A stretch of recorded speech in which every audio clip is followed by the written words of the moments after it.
Yeah, so I was talking to you guys about when the patient gets to the part of, well, not the patient, my mom. So it came back. They switched her doctor, and the new doctor that she had was not it. And I just didn't feel good about that doctor. So the lesson in that is speak up.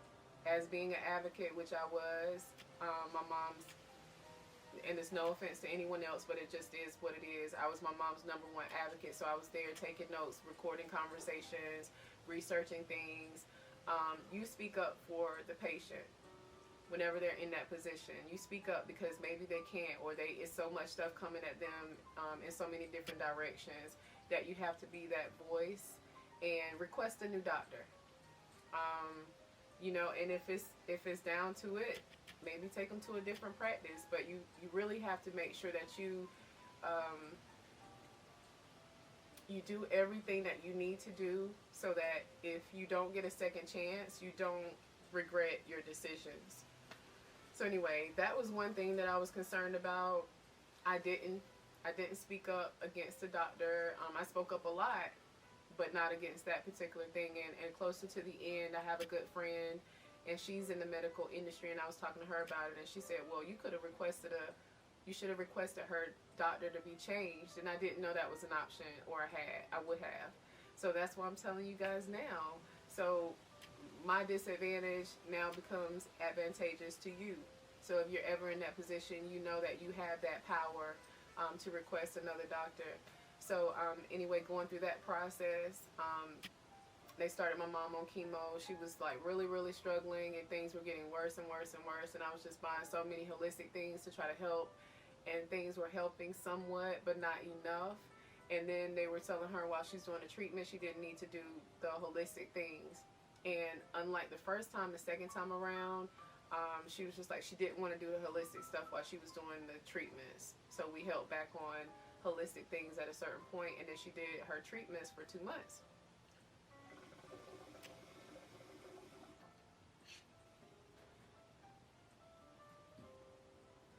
So we ended up going to an appointment one day, and my mom was having a really, really hard time, and it was really hard to see her like that. And when you have a family member going through some type of health condition that ravages their body, you watch things change, and I watched a lot change with her. And at this particular appointment, I remember it like it was yesterday. She was just having such a hard time, like everything was hard.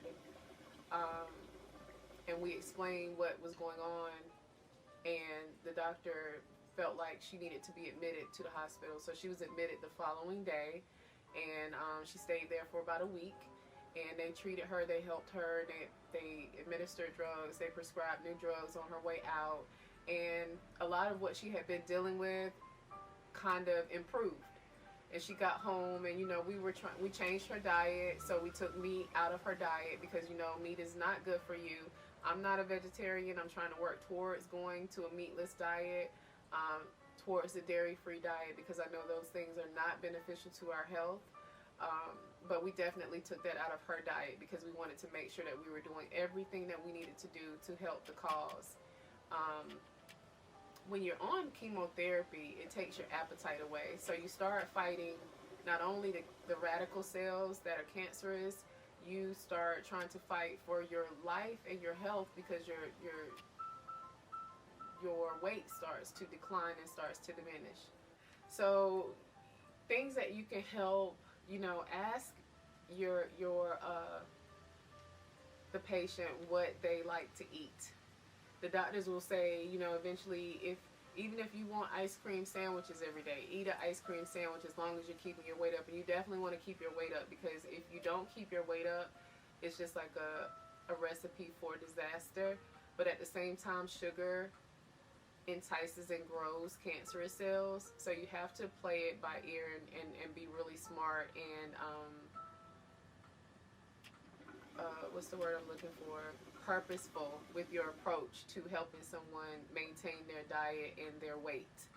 So I would spend days cooking in the kitchen different vegetable dishes that were healthy and very I would say bland compared to what we would normally do with seasoning things up, because her stomach would not be able to take too many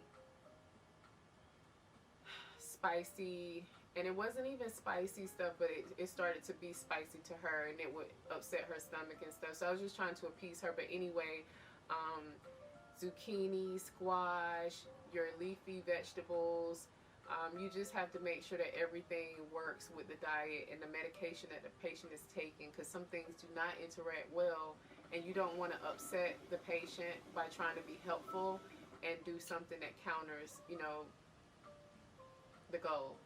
So, cook dishes, take things over, be cognizant of what you're providing, because they can't eat everything. It needs to be things that are on the blander side. As cancer grows and it progresses, what they could eat will change, and it'll have to get even more bland, to the point where it's just like mashed potatoes with nothing in it, that you wouldn't find enticing at all, but that's pretty much all they have to choose from. To the point of incorporating, what is the drink? Ensure. And just so you know, because most people don't know this, there are two types of Ensure. So you have the milkshake kind that they have at the grocery store. It's like strawberry, vanilla, chocolate, I believe. But there's also a kind of Ensure that's more like a Gatorade, and it's called Ensure Clear. And you get that through their website or the hospital, which is how I found out about it. And my mom wasn't the milkshake kind. A lot of people don't like that taste. I remember when I was young and I could not gain any weight, I started drinking Ensure when I was in high school to try to gain weight, and I couldn't take it. So they have the Gatorade kind you can order off Amazon or directly through Ensure's website, and that seemed to work out better for her. So we incorporated that. We did bone broth. As the diet changed, we just changed up things just to make sure she was getting certain things. But what I will tell you, when we went back to the hospital, they came and told us that none of the cancer treatments had worked. None of the chemo she was taking for those 2 months worked. So while it was ravaging her body, because when you do chemo, you have to sign a long list, like release, that says that you will not hold them responsible for how the chemo will affect your body. And basically what it's saying in that paperwork is that it will destroy your body, because while it's destroying the radical cells, it does not know what is a healthy cell, and it will start attacking those also. So basically, my mom went in with a healthy heart, and by the end of her chemotherapy treatment, her heart was functioning at 30%. So your heart is, running your body. It has to pump the blood everywhere. So when that starts to shut down, you're in trouble. So you have to make sure that you're asking these questions as time progresses, and just don't wait for them to come back and give you an update after several months have gone by, because sometimes it just seems like they ignore certain people.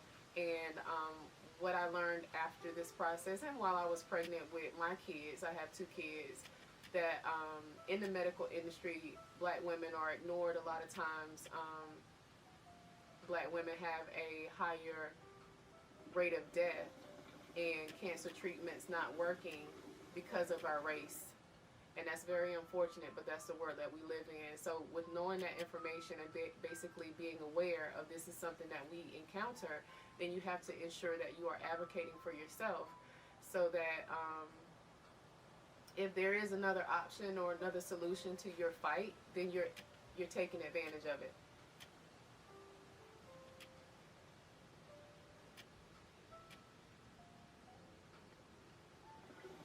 So I want you guys to take a moment, jump in the comment section, tell me about your experience with a family member or your own personal experience with a health scare or the fight that you are in right now.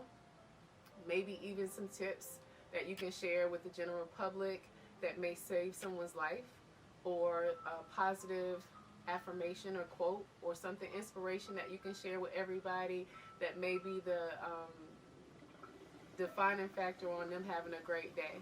So, because sometimes you just got to take it day by day. But anyway, so we went through that process. When we went to the hospital, we found out that it did not work. They discussed hospice with my mom, And basically, hospice is when they're explaining to you that you're at the end of the road with your life. It's end of life care. And you have hospice, community hospice, where you basically do it at home and they come and visit you. You have a RN or a nurse, and then you have a CNA where they will come and help you with washing and changing your bed linen and tidying up around the house somewhat. And then the RN is able to assess the problem, get your vitals, advise the doctor on what medications need to be adjusted and different things like that. So it's a whole process. And then you have something called palliative care, and that's basically another side to kind of like hospice, but they're saying that you're still fighting and you're still going to take your chemo drugs and you want to see if you can beat this thing. But hospice is saying that, okay, no, I'm not going to fight anymore. This is what I'm going to do. Here's the thing. Palliative care takes about 4 to 6 weeks to get going. Hospice takes about less than 24 hours. I don't understand that. Being a rational person looking at the situation is kind of like, okay, well, you're basically telling people to go ahead and choose hospice and choose to die. And I don't know what the budget looks like for hospice, but they were rolling out the red carpet for my mom. Everything that she asked for, everything that we requested, a hospital bed, oxygen, the medications, everything was just provided. And with palliative care, they were like, we wouldn't be able to do all of this for her, which did not make any sense at all. So I don't know who do we petition to, but something has to be adjusted, because basically you're giving funds and the budget necessary to help out with someone's ease of care whenever they're going to die. But if they're fighting for their life, you are MIA. That's unacceptable, America. We got to do better. We got to do better, especially for people that have shown up their whole lives. My mom was a cafeteria manager at an elementary school. So a lot of your kids, she made sure that they had a nutritious meal. And I'm not talking about like the cafeteria manager that you hated to see and they gave you slop. My mom threw down in the kitchen. So when she would go to the cafeteria and take care of her kids, she made sure they had good food.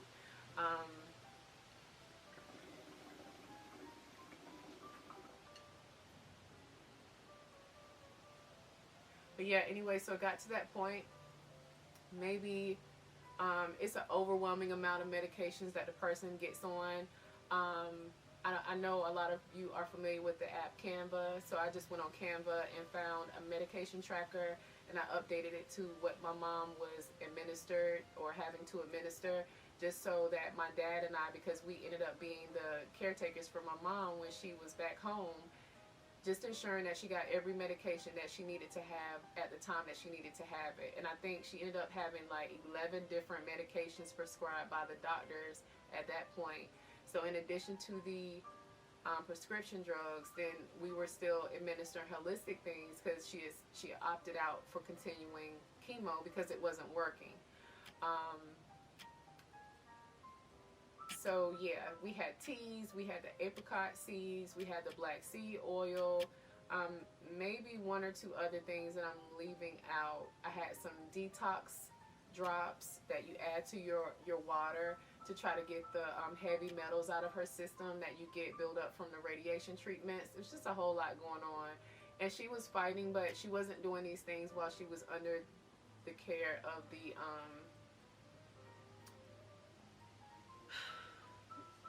treatments that the doctors put her under with the chemo and radiation.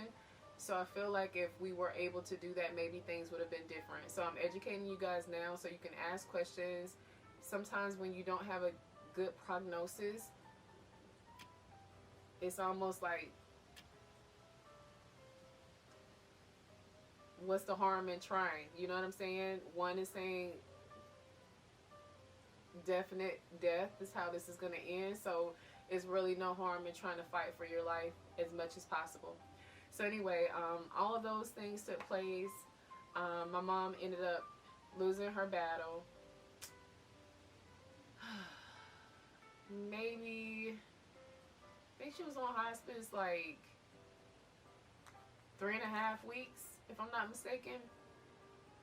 she lost her battle, and then we went through the process with everything that goes along with that, with the funeral and arrangements. And you know, we did not plan anything out for my mom's passing, unfortunately, because we did not want her to pass, and we didn't want that to be a conversation.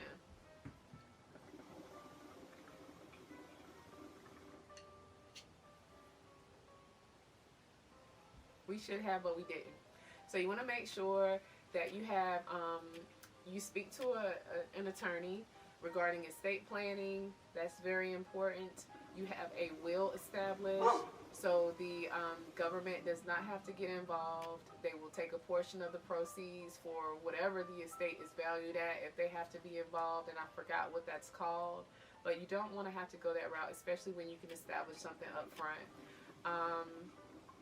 But anyway, you have life insurance. You want to make sure you have that established, who your beneficiaries are, and that your beneficiaries know about the policy, because if they don't, that makes it a whole nother process. Having the ability to pay for the funeral, and not waiting on the insurance policy payout, because the funeral director home, they're going to expect payment at the time of service and not once insurance policy is paid out. So luckily we were in a position where that wasn't anything that we had to be concerned about, but a lot of people are not in that position, and they find themselves having to raise money or basically take out a loan or have some type of financial plan to pay the funeral home back. And you know, you're grieving enough, you don't want to have to add insult to injury with having to make payments on something like that over time. But I know a lot of people, they don't have any options but to do that. So try to establish things like that prior to. You want to establish, you know, arrangements if the person is going to be cremated or buried. How you have to establish what the person is going to wear, the jewelry that they're going to wear. You have to get an obituary made. You have to establish a menu for repast when you're inviting all, you know, close family member and friends to have a nice dinner in representative of the person's homegoing. The actual burial, and then a headstone. So it's a lot that goes into it. Just, you know, have those discussions, and it's easier to have those discussions when it's not time sensitive, when someone is not dealing with some type of ailment, because it's almost, it made us feel like, well, we're telling her that we're giving up on you, we don't think you're going to make it, so now we need to talk about how you want to die, where you want to be, and stuff like that. And that's why we never attack the conversation. So that's what I'm saying, have that conversation when everybody's happy and healthy. It's just something that needs to be done, and it's the adultier side of adulting. That's what I started out saying this. So anyway, I just want everybody, you know, stay healthy as possible. Do what you need to do as far as exercise, diet, positive thinking, reading, exercise your brain.